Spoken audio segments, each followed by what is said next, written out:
கொரோனாவிலிருந்து மீள break the chain. நோய் தொடருக்கு தடை கொடுப்போம், கொரோனாவிற்கு விடை கொடுப்போம்.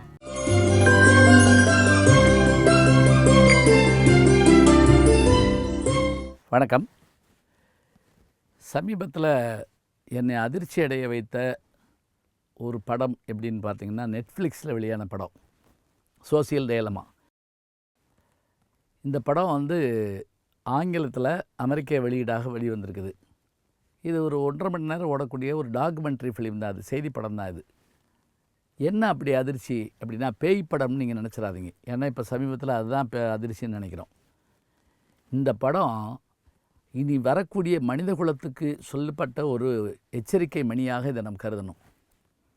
என்ன அப்படின்னு பார்த்தீங்கன்னா, இப்போ உதாரணமாக முகநூல், ஃபேஸ்புக், ட்விட்டர், வாட்ஸ்அப், இன்னும் இமெயில் என்று எல்லா உலகத்தை இணைச்சிருச்சு என்றெல்லாம் நம்ம பெருமையாக பேசிகிட்டு இருக்கோம்.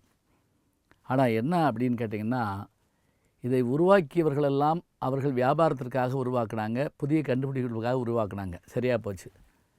ஆனால் இன்றைக்கு அவர்களே நடுங்குகிற அளவுக்கு, எப்படி அலாவுதீன் அற்புத விளக்கிலிருந்து அந்த விளக்கை தேய்ச்ச உடனே பூதம் வேலை கொடுக்காட்டி என்ன செய்யுங்கிற ஒரு கொடுமை மாதிரி இன்றைக்கு இந்த உலகத்தை ஆள ஆரம்பித்தது எதுன்னா மனிதர்கள் இல்லையா, கம்ப்யூட்டர்கள் தான் ஆளுதான். இது ஏதோ நம்ம ஒரு கேலிப்படம்னு நீங்கள் நினச்சிடக்கூடாது.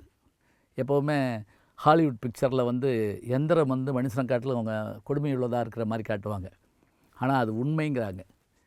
இதில் என்ன அப்படின்னா, இதை கண்டுபிடிச்ச பெருமக்களும் இதை உருவாக்குனவங்களும் இப்போ இதிலேருந்து கொஞ்சம் கொஞ்சமாக வெளியில் வந்துகிட்ருக்காங்க.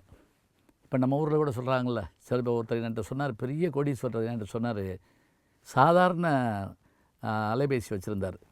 என்ன அப்படின்னு கேட்டேன். இது பேசவும் பதில் சொல்லவும் தான் வச்சுருக்கிறேன் அப்படின்னாரு. ஏன் ஸ்மார்ட் ஃபோன் வச்சுக்கலையான்னு. என்னுடைய நேரத்தை பூரா கொண்டு விடுது, என்னையவே மாற்றிடுமோன்னு பயமாக இருக்குது. அவர் சொல்கிறவர் படித்தவர், பணக்காரர்.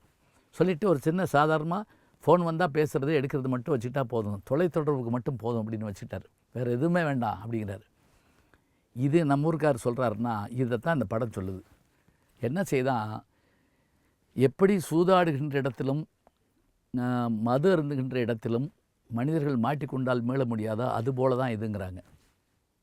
இப்போ சான்றாக இந்த எந்திரங்கள் என்ன செய்கின்றனவா, இந்த கம்ப்யூட்டர்கள் என்ன செய்கின்றனவா, நம்மளை மீண்டும் மீண்டும் மீண்டும் மீண்டும் இதை பார்க்க தூண்டிக்கிட்டே இருக்கான். நீ அடுத்த தலைமுறை நம்மளை விட்டுருங்க, நம்ம லேண்ட்லைன்லேருந்து ஆன்லைனுக்கு வந்தவங்க நம்மளை விட்டுருங்க, அடுத்த தலைமுறை என்னாகும். இந்த படத்தில் ஒரு காட்சி உங்களுக்கு சொல்கிறேன். 2 நண்பர்கள் பேசிக்கிட்டு இருக்காங்க, அவங்கள்ட்ட பேசிக்கிட்டு இருக்காங்க, செல்ஃபோன் கையில் இருக்குது, பேசிக்கிட்டு இருக்காங்க. இப்போ உடனே அந்த 2 பேருடைய செல்ஃபோன் இயக்கி அதனுடைய பின்னணியில் இருக்கக்கூடியது யோசிக்குதான், ஏன் இவ்வளோ நேரம் அவங்க ஃபோனை பயன்படுத்தாமல் இருக்காங்க அப்படின்னு சொல்லிட்டு அவங்களுக்கு ஏதாவது ஒரு செய்தியை அனுப்புமா. உதாரணமாக ஒரு விளம்பரமோ ஒரு பெண் தோன்றுகிற மாதிரி ஒரு ஒன்று அனுப்பினோடனே உடனே எடுத்து பார்க்க ஆரம்பிப்பாங்க, அவன் எடுத்து பார்க்க ஆரம்பிப்பான், 2 பேரும் பேச நிறுத்திடுவாங்க, 2 பேரும் அதை பார்த்துக்கிட்டே இருப்பாங்க. இப்போ நட்பு போச்சு, உறவு போச்சு, குடும்பம் போச்சு, எல்லாம் போச்சு. இதெல்லாம் காட்டிலும் ஒரு அபூர்வமான காட்சியை நான் பார்த்தேன். இது நம்ம வீட்டில் வந்துருமோன்னு பயமாக இருந்தது எனக்கு. என்ன அப்படின்னா, ஒரு விளம்பரம் காட்டுறாங்க. அந்த விளம்பரம் என்னன்னா, ஒரு உண்டியல் மாதிரி ஒரு டப்பா. அந்த டப்பாவில் ஏதாவது பொருளை போட்டு வச்சுட்டோம்னு வச்சுக்கோங்களேன், அதை லாக் பண்ணிட்டோம்னா 1 மணி நேரத்துக்கு நம்ம அதை திறக்க முடியாது. 1 மணி நேரம் கழிச்சு தான் நம்ம திறக்க முடியும். இப்போ இந்த பொருளை ஒரு குடும்பத் தலைவி வாங்குவாங்க. வாங்கிட்டு எல்லோரும் சாப்பிட உட்காந்துருப்பாங்க. கணவன், மகன், மகள் 2 பேர், இவங்க எல்லோரும். இந்த அம்மா என்ன பண்ணு, எல்லாருக்கும் பரிமாறிட்டு சாப்பிட்றதுக்கு மேலே please give me your phone அப்படின்னு சொல்லிட்டு எல்லார்த்தையும் கேட்கும். அதில் அப்பா சந்தோஷமாக கொடுப்பார், மகன் யோசிச்சுக்கிட்டு கொடுப்பான், பிள்ளைகள் 2 பேரும் கொடுக்க தயங்குவாங்க. எல்லார் ஃபோனையும் வாங்கி அதுக்குள்ளே போட்டுருவாங்க.